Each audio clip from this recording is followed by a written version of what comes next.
prospect or customer doesn't understand how your solution helps them solve their problem, then they probably won't buy your product. It's that simple.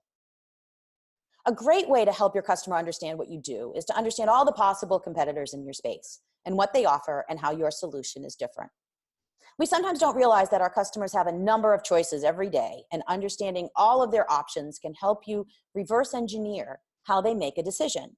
So I look at competitors in three ways. You have industry competitors, company competitors, and payment competitors. And industry competitors are all of the different solutions that solve your core problem. We all know that if you offer a product or solution, you must have at least one competitor in the world. Usually it is some offline existing solution. When I hear people say that they have no competitors, that's just nonsense. Keep in mind, when people solve problems on their own for free, they often just created a solution and now they're a competitor in the field. If we consider transportation, an industry competitor for a car could be a train, a bike, walking, or even a bus. And if you look at all the options, you can see why someone would choose one option over another. For example, let's say you wanted to travel a short distance and not worry about parking. You may want to walk or use your bike. For longer distances, you may want to take a train or a bus. If you want to get somewhere quickly on your own, you may choose that car. Now, for the company level solutions, look at competitors that are in your space. And actually, this is just more traditional competitive analysis. For cars, this would be the major auto manufacturers. And you may want to get a little more granular in approach and may want to conduct an analysis of equivalent brands, features, and targets so you can compare your car with similar cars. Now, we forget sometimes, I think, that we live in a culture of ownership. But that's not the only way to finance a solution. There are leases, monthly payments, owning, renting for long or short-term use. And this really is also a factor in how people make decisions.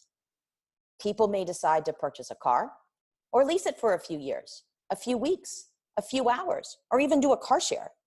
Examining the different payment methods can help you understand the customers who may be attracted to them and why, providing you more depth to understand your customers and their motivation.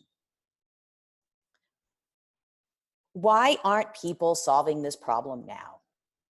The main competitor for any solution is what people are doing today to solve their problem. Sometimes people aren't really doing much or don't consider it a problem. Why? The solution already exists and they aren't aware of it. Sometimes people don't know that there is a solution to their problem because they may or may not be looking for it or think about the problem differently. A good example is those videos about household hints and tips, creative ways to use those existing items that you may have never thought of. The problem's perceived as too difficult to solve, or no one ever tried to make it simpler. A great example that I'm working on now is with a client who's in corporate printing.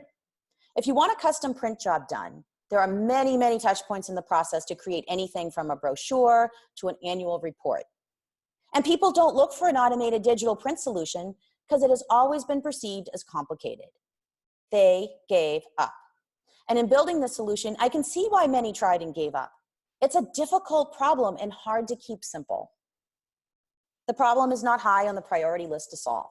If a customer doesn't see the problem as vital to improve their lives, they won't.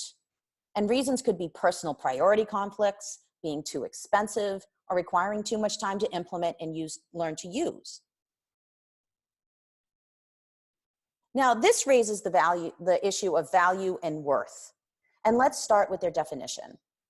So value, worth or quality as measured by a standard or equivalence. The material or monetary worth of something, the amount at which something may be estimated in terms of a medium of exchange as money or goods or some other similar standard. Worth, sense related to monetary value.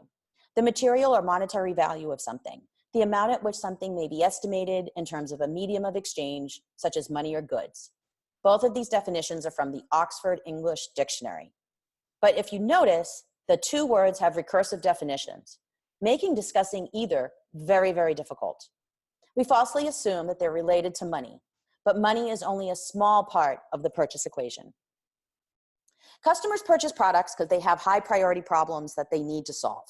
They place value on a solution based on how much they feel that they need that problem solved in relation to how much the product or service costs, not to mention how much you tell them you need it.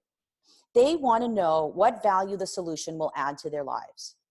Customers perceive how much a solution is worth based on how much time and energy it will take for them to regularly use it, from acquisition to installation to training to use to what is gained in your life from the solution, even time or energy saved.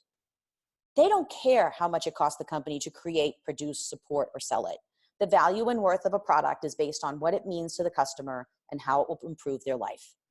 Usually, if a product will save a customer time, money, and worry, it requires little time, effort, and cost to implement, and it is easy to use with great results, and that makes a winner. And this is kind of why free products that are difficult to use don't always succeed. The customer cares about how much they need that solution for their problem, how much time it will take for them to learn how to use and implement it, and where does it fall in their priority system? Do they need it now or later? The cost can often be irrelevant if these other factors are just too expensive. So what do we learn from this chart? A complex solution that takes a long time to implement won't encourage customers to purchase it. A solution that can be implemented quickly for little cost, it's very attractive to customers. But why do we persuade customers? Because that's what we're taught to do. We believe that we convince someone to take our side, but that's not entirely true. Look at lurkers. They don't want change. They want information. You really can't change them.